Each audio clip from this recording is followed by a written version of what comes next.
Good morning. My name is Anna Dominiczak.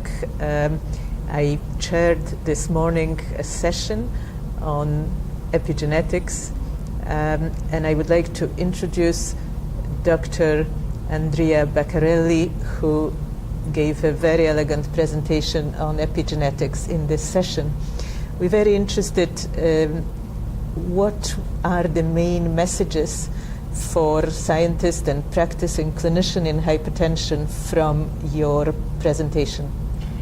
Our message is very simple. It comes from our research that our bodies have a program built in on top of our DNA that programs how our phenotypes, our disease and health status develop over time.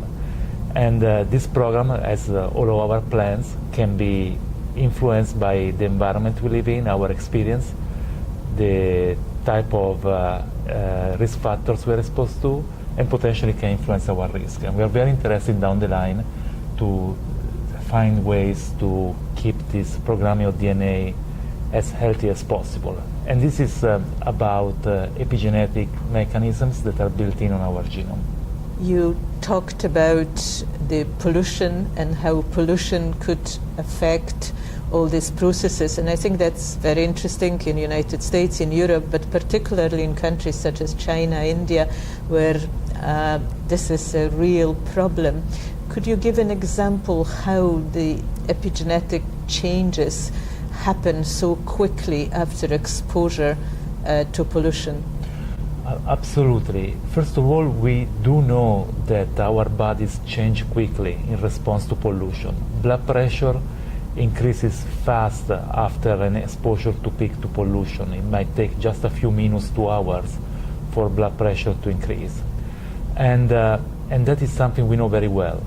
And down the line, what we are really interested in here is to find biomarkers that can easily be measured to understand how our genome is reprogrammed in response to air pollution.